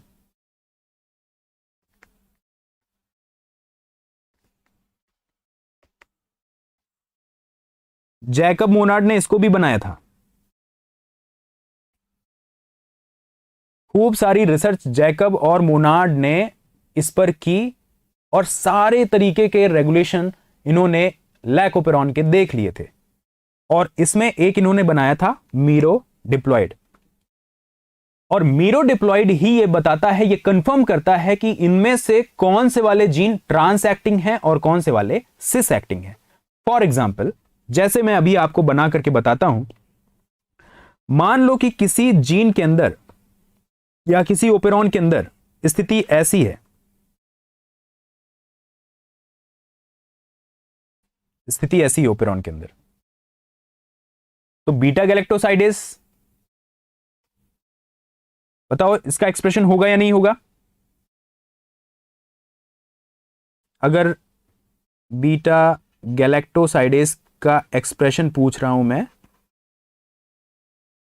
और दोनों स्थिति में आपको बताना है, दोनों स्थिति में बताना है, जब इंड्यूसर प्रेजेंट हो तो भी और इंड्यूसर एब्सेंट हो तो भी। मीरो डिप्लॉइड, अभी ये मीरो डिप्लॉइड बना नहीं है, अभी मैं बनाऊंगा। देखो, बीटा गैलेक्टोसाइडेज का एक्सप्रेशन नहीं होने वाला, क्यों?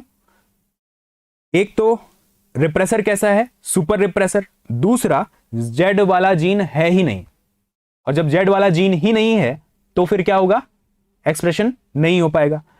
तो ऐसी स्थिति में तो हम कह रहे हैं एक्सप्रेशन नहीं है। पर मान लो हमने इसी बैक्टीरिया के अंदर एक दूसरा प्लाज्मिड इंसर्ट करा दिया जिस पर भी लैकोपेरॉन का पूरा अरेंजमेंट बना था, और ये लैकोपेरॉन के अरेंजमेंट, इसके अंदर इस तरीके के जीन थे, आई पी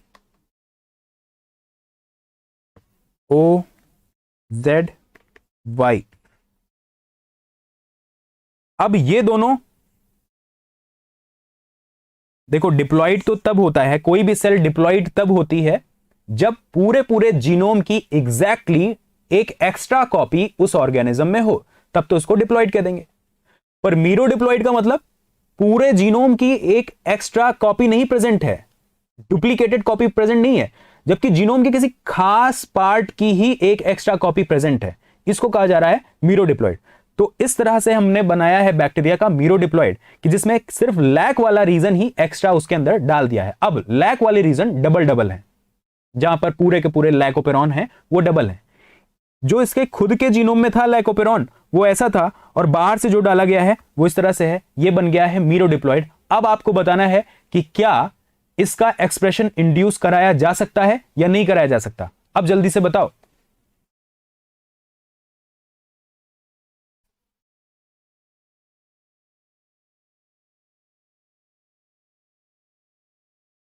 अब देखो, श्वेता का आंसर है एक्सप्रेशन होगा। अच्छा ठीक है, श्वेता का आंसर आ गया है। और कौन कौन है? प्रिया, प्रिया आप भी बताइए। अपेक्षा, बताओ बताओ। देखो, इंड्यूसिबल है, मेहर भी कह रहे हैं इंड्यूसिबल है, और अब इस मीरो डिप्लॉइड वाली कंडीशन में सभी कह रहे हैं कि इंड्यूसिबल है। चलो ठीक है, एक्सप्रेशन होगा। अश्विनी सिंह भी कह रहे हैं एक्सप्रेशन, अश्विनी सिंह, ओके ठीक है। मुस्कान, मुस्कान परवीन, ठीक है। मुजामिल मुगल ये कह रहे हैं नहीं होगा, ठीक है। प्रिया कह रही है कराया जा सकता है, अपेक्षा कह रही है नहीं। तो देखो, साइंटिस्ट आप लोग हो और आप साइंटिस्टों के अलग अलग, वैज्ञानिकों के अलग अलग मत आ रहे हैं। तो देश के वैज्ञानिकों, मैं आपको बताता हूं रिप्रेसर कैसा है, सुपर। और रिप्रेसर कैसे सीक्वेंस होते हैं, ट्रांस एक्टिंग, यानी बनते कहीं और पर हैं और जाकर के काम कहीं और करते हैं। इसका मतलब इससे बनने वाला सुपर रिप्रेसर जिसकी एलोलैक्टोज साइट बाइंडिंग साइट म्यूटेटेड है वो यहां पर जाके काम करेगा, और यही रिप्रेसर आकर के यहां भी तो काम कर सकता है ना। सुपर रिप्रेसर यहां पर भी तो बाइंड कर सकता है। अगर दोनों जगह पर सुपर रिप्रेसर बाइंड हो जाए तो दूसरे वाले में लैग जेड अगर प्रेजेंट भी है तो क्या फर्क पड़ता है, क्योंकि सुपर रिप्रेसर तो एलोलैक्टोज से बाइंड नहीं कर पाते और फिर उनको हटाया वहां से नहीं जा सकता। सुपर रिप्रेसर सुपरमैन की तरह है, उनको कोई नहीं हटा सकता अगर ऑपरेटर ठीक ठाक है तो। और यहां ऑपरेटर दोनों में सही है। इसका मतलब किसी भी स्थिति में एक्सप्रेशन अब नहीं हो सकता, एक्सप्रेशन नहीं होगा, ठीक है। आंसर क्या होगा, there will be no expression, किसी भी स्थिति में एक्सप्रेशन नहीं होगा। एक जगह से बनने वाला सुपर रिप्रेसर दूसरी जगह भी बाइंड कर सकता है। चलो मान लो अब यही स्थिति है, अब मैं इसको दूसरी तरीके से ले रहा हूं। यही स्थिति है कि एक में रिप्रेसर म्यूटेटेड है और लॉस ऑफ फंक्शन है, अब आपको बताना है, अब सेकंड वाली स्थिति आ गई, कंडीशन सेकंड हो गई है, ठीक है, सुपर रिप्रेसर वाली कंडीशन अब मैंने हटा दिया, अब सेकंड वाली कंडीशन मैं बना रहा हूं। ऐसी स्थिति में अब आपको बताना है कि क्या एक्सप्रेशन होगा या नहीं। सुपर रिप्रेसर तो दोनों साइड पर काम कर सकते थे, अब आपको बताना है अब होगा या नहीं होगा। चलो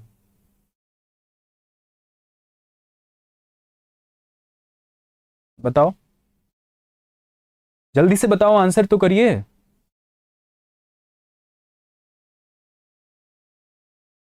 बताओ बताओ, मैं वेट कर रहा हूं,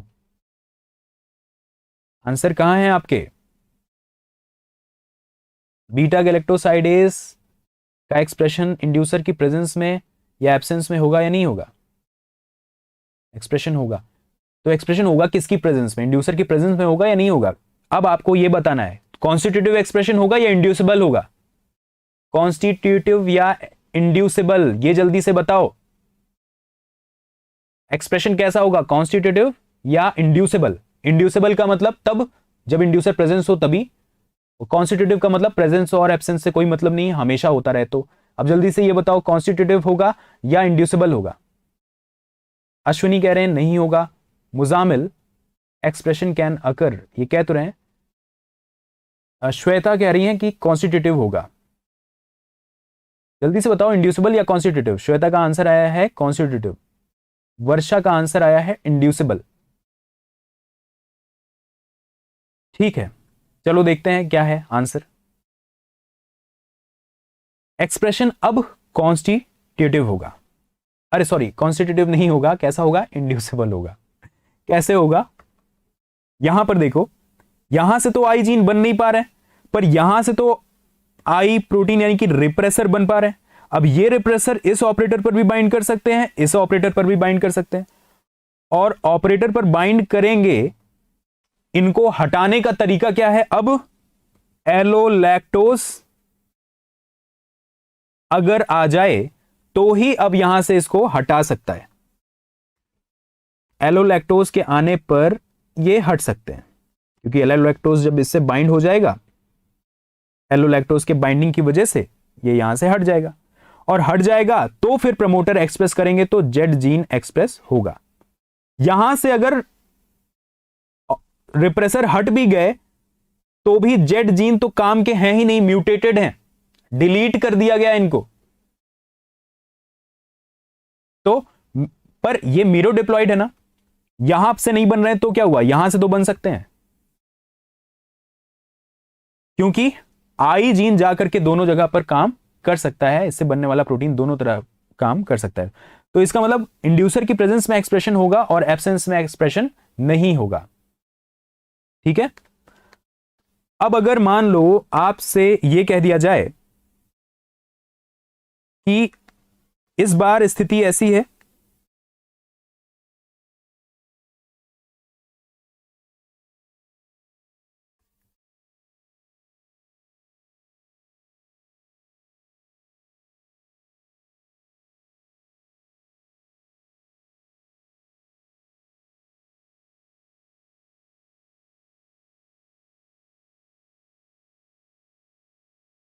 अब आपको बताना है कि इसका एक्सप्रेशन होगा या नहीं। देखो सवाल जो आपसे पूछे जाते हैं ना, ऐसे ही पूछे जाते हैं। ये मीरो डिप्लॉइड फिर से बना दिया, और इस बैक्टीरियल सेल में अब आपको बताना है कि एक्सप्रेशन होगा या नहीं होगा।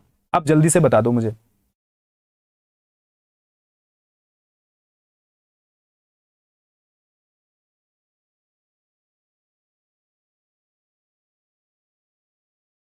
या यहां से ऐसे कर लो इसको, ठीक है। अब बताइए आप, एक्सप्रेशन होगा या नहीं।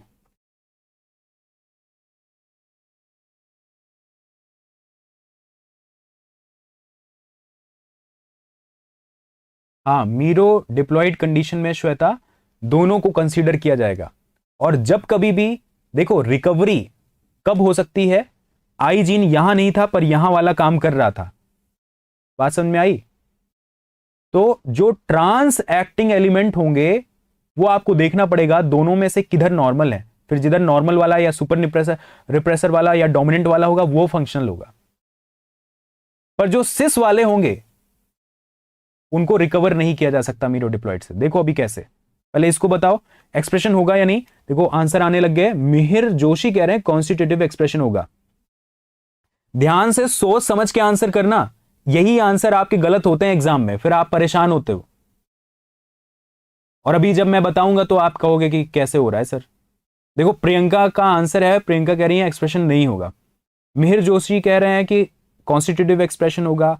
श्वेता भी कह रही है कि कॉन्स्टिट्यूटिव एक्सप्रेशन होगा। ठीक है चलो देखते हैं कैसा होता है। विकास शिंदे कह रहे हैं एक्सप्रेशन होगा। पूर्णिमा कह रही है एक्सप्रेशन नहीं होगा। अलग अलग साइंटिस्ट के फिर से अलग अलग विचार आने लग गए।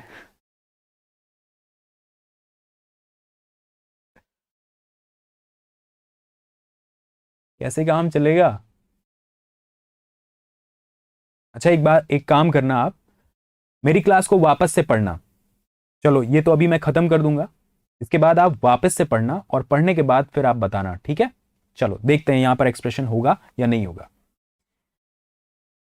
रिप्रेसर कैसा है, रिप्रेसर है सुपर रिप्रेसर। पर सुपर रिप्रेसर में कितनी भी ताकत क्यों ना हो, जब ऑपरेटर ही कॉन्स्टिट्यूटिव है तो यहां पर तो ये बाइंड नहीं कर सकता, यहां पर बाइंड नहीं होगा, यानी यहां से एक्सप्रेशन होगा।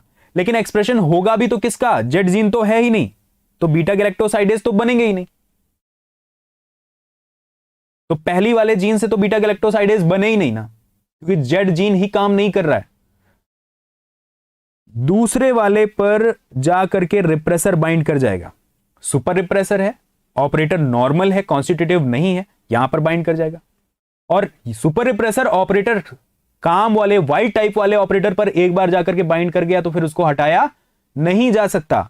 और अगर हटाया नहीं जा सकता तो यहां पर तो एक्सप्रेशन होने का सवाल ही नहीं। भले ही जेड जीन यहां पर प्रेजेंट हो पर वो एक्सप्रेस नहीं करेंगे, यानी आप बीटा गैलेक्टोसाइडेज का एक्सप्रेशन देखोगे ही नहीं, चाहे इंड्यूसर दो या ना दो, किसी भी स्थिति में आपको एक्सप्रेशन देखने को नहीं मिलेगा।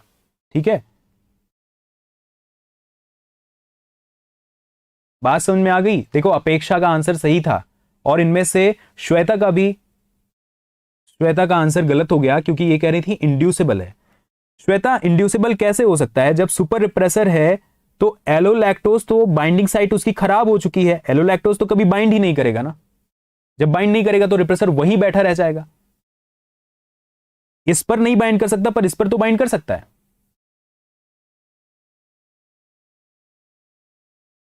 ठीक है ना। तो दोनों ही जगह से आप देखोगे कि यहां से तो इसलिए नहीं जेड जीन एक्सप्रेस कर रहा था क्योंकि यहां जेड जीन ही म्यूटेटेड था। यहां से इसलिए नहीं एक्सप्रेस कर पा रहा है क्योंकि यहां से ये वाला बनने वाला सुपर रिप्रेसर आकर के बैठ गया है, इसलिए एक्सप्रेशन नहीं दिखाई दे रहा है। तो दोनों ही स्थिति में आपको एक्सप्रेशन दिखाई नहीं देगा। ठीक है, so I S is dominant over आई,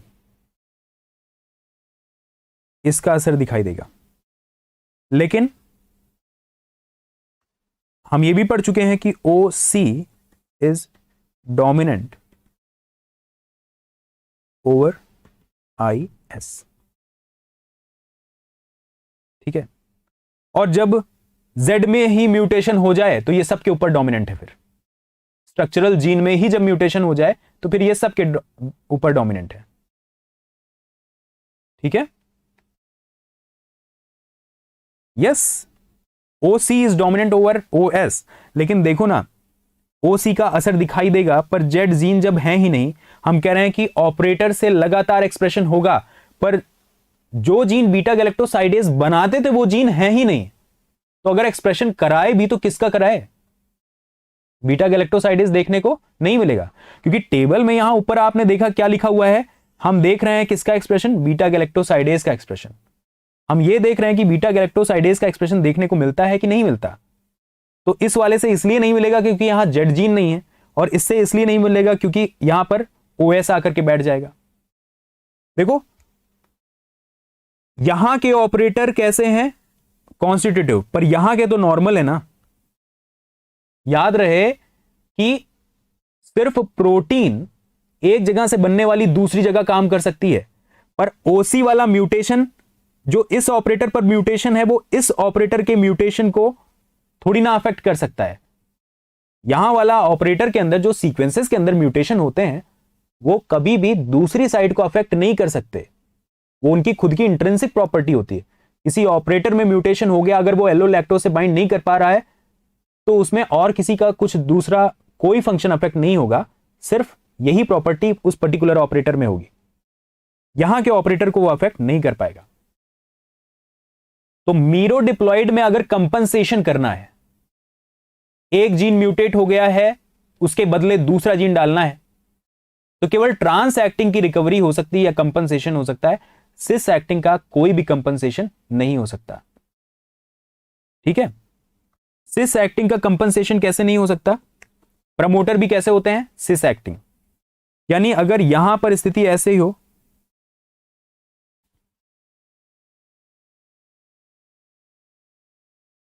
यहां पर Z जीन म्यूटेटेड है, यहां पर प्रमोटर म्यूटेटेड है। अब आप बताओ Z जीन का एक्सप्रेशन होगा या नहीं होगा? अगर प्रमोटर यहां वाले काम नहीं कर रहे थे तो हमने प्रमोटर तो दूसरा लाके डाल दिया ना, वाइल्ड टाइप वाला। पर वाइल्ड टाइप प्रमोटर तो इन जीन का एक्सप्रेशन कराता था, इसका एक्सप्रेशन थोड़ी ना कराएगा। Z जीन यहां पर फंक्शनल थे पर प्रमोटर काम नहीं कर रहा था, तो एक्सप्रेशन यहां से नहीं होगा। यहां पर प्रमोटर काम कर रहे हैं पर Z जीन नहीं है, तो कभी भी इनका कंपनसेशन नहीं किया जा सकता, दोनों ही स्थिति में एक्सप्रेशन नहीं होगा। ठीक है, ट्रांस में हुए म्यूटेशन का इफेक्ट कंपनसेट किया जा सकता है अगर दूसरी जगह पर नॉर्मल वाला है, पर सिस वाला इफेक्ट कंपनसेट नहीं किया जा सकता। ठीक है, तो यह स्थिति आपको देखनी पड़ेगी। तो उम्मीद करता हूं कि आपको यह समझ में आ गया होगा, मीरो डिप्लॉयड वाला सिस्टम समझ में आ गया होगा। अब अगर समय रहता तो मैं आपको बाकी साइक्लिक एएमपी कैसे रेगुलेट करता है रिप्रेशन को, यह भी मैं बताता कि साइक्लिक एएमपी बेसिकली एक्टिवेटर होता है।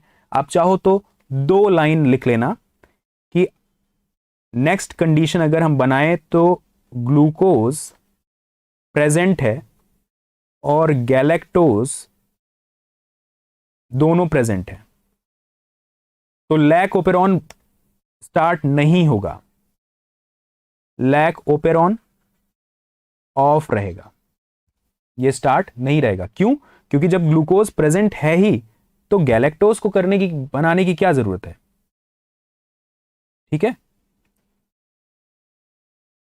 क्योंकि ग्लूकोज क्या करते हैं, अगर ग्लूकोज है तो ग्लूकोज साइक्लिक एएमपी की कंसंट्रेशन को कम कर देते हैं सेल में। ठीक है, और साइक्लिक एएमपी कम रहेगा तो फिर सीआरपी एक एक्टिवेटर होता है, वो साइक्लिक एएमपी से जब कभी भी बाइंड होता है तब एक्सप्रेशन को बहुत ज्यादा बढ़ा देता था। यानी कि आप देखोगे कि ग्लूकोज नहीं रहता और सिर्फ लैक्टोज रहता है तो एक्सप्रेशन जितना बढ़ना चाहिए उसका कई गुना ज्यादा एक्सप्रेशन बढ़ जाता है। बाद में ये खोज हुई और पता चला कि नहीं, यहां पर तो कोई एक्टिवेटर रीजन भी है, यानी रिप्रेसर के हट जाने से ही एक्सप्रेशन नहीं हो रहा है, एक्सप्रेशन को करवाने के लिए एक एक्स्ट्रा सीक्वेंस भी प्रेजेंट थे, सीआरपी एलिमेंट प्रेजेंट था, जो कि जहां पर सीआरपी प्रोटीन बाइंड करते थे उनसे साइक्लिक एएमपी बाइंड करता था और तब एक्सप्रेशन प्रमोट हो जाता था। तो ग्लूकोज नहीं है तो साइक्लिक एएमपी ज्यादा बनेगा और ग्लूकोज है तो साइक्लिक एएमपी कम बनेगा। कि सोचो कि अगर ग्लूकोज है, साइक्लिक एएमपी कम बना और साइक्लिक एएमपी कम बना तो एक्टिवेटर काम नहीं कर पाएंगे, बिना साइक्लिक एएमपी के एक्टिवेटर काम नहीं कर पाते, इसलिए एक्सप्रेशन बंद होता है। और अगर ग्लूकोज नहीं है, साइक्लिक एएमपी बना तो एक्टिवेटर से जाकर के बाइंड करेगा और ये आरएनए पॉलीमरेज को रिक्रूट कराने में मदद करता है। इसको हम बाद में फिर कभी भी देख लेंगे। ओके, अश्वनी कह रहे हैं कि how to identify cis acting trans acting situation. Merodiploid से हमेशा आप देख सकते हो कि क्या सिचुएशन होगी। याद रखना, जो जीन होते हैं, जो सीक्वेंसेस होती हैं, जैसे जेड वाला जीन है, अब इसमें म्यूटेशन हो जाए तो पीछे कितना भी म्यूटेशन हुआ है उसका कोई फर्क थोड़ी ना पड़ेगा। जेड जीन जब काम नहीं कर रहा है तो आगे ऑपरेटर कॉन्स्टिट्यूटिव ही क्यों ना हो पर उसका कोई असर दिखाई नहीं देगा। तो जो जीनिक सीक्वेंस होंगे वो हमेशा कैसे होंगे, सिस होंगे। और जो प्रोटीन होंगे जैसे कि रिप्रेसर है, ये कैसा है, ट्रांस एक्टिंग।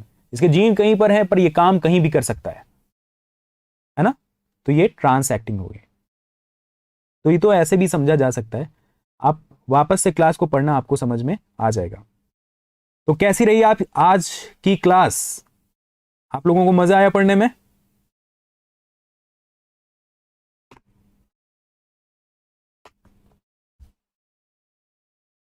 इस वाले पूरी कहानी को बाद में कभी टाइम रहेगा तो मैं बता दूंगा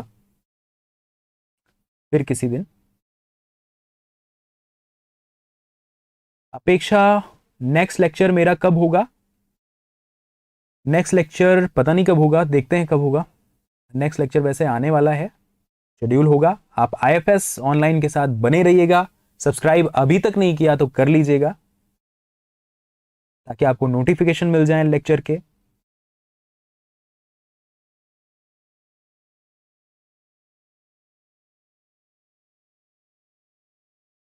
प्रिया, अभी नेक्स्ट लेक्चर का जब शेड्यूल होगा तो आप देख लेना। यस, अब प्रैक्टिस करना। देखो, प्रैक्टिस शाम को आप वापस से 5 बजे ऑनलाइन आना, और शाम को क्या होगा कि हम कॉन्टेस्ट जितने भी, इसके कॉन्टेस्ट के क्वेश्चन अभी मैं देखता हूं, हो सकता है अभी अपलोड हो गए हों, तो जल्दी से आप कॉन्टेस्ट के लेक्चर देना शुरू कर देना, सॉरी कॉन्टेस्ट के क्वेश्चंस को सॉल्व करना शुरू कर देना, ताकि शाम को मैं आऊं तो आपको बताऊंगा कि कॉन्टेस्ट का विनर कौन है, और फिर मैं बाकी के जो क्वेश्चन होंगे उनको भी डिस्कस करूंगा। ठीक है, तो मुझे उम्मीद है कि आपका ये टॉपिक पूरा कंप्लीट हो गया होगा। ठीक है, ऑल द बेस्ट, मिलते हैं शाम को 5 बजे। Thank you.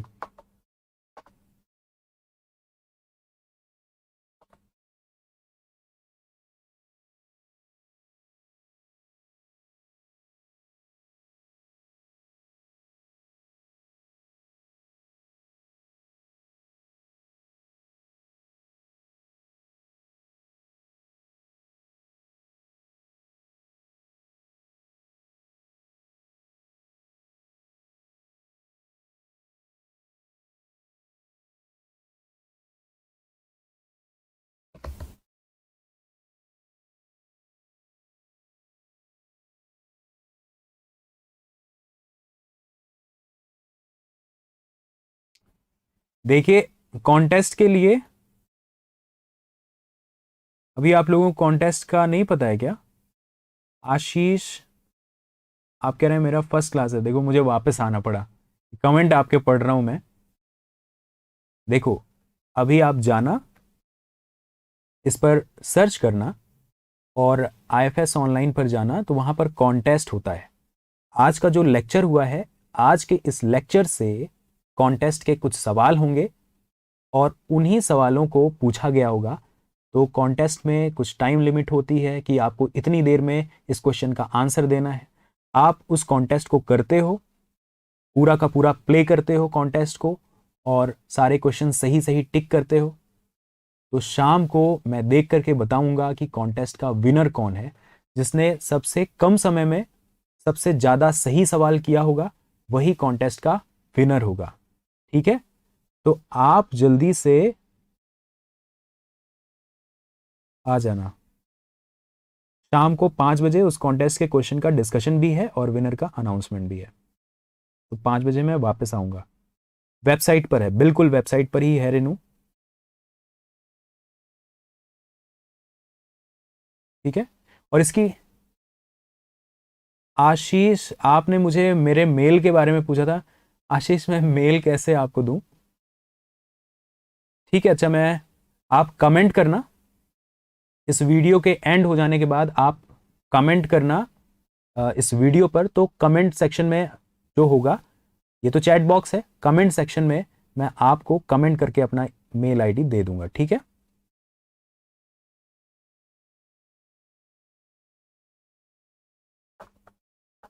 आमिर वेबसाइट पर है, आप जाकर के प्ले कर सकते हैं कॉन्टेस्ट का। और कॉन्टेस्ट कैसे प्ले करना है, विशाल सर के पहले के जो वीडियोस हैं उसको एक बार जा करके देखना, उन्होंने कॉन्टेस्ट का बताया भी है, तो एक बार देख लेना और कॉन्टेस्ट जरूर देना, आपके क्वेश्चन बनेंगे उससे। और शाम को जरूर 5 बजे आ जाना, ठीक है। चलो, थैंक यू सो मच।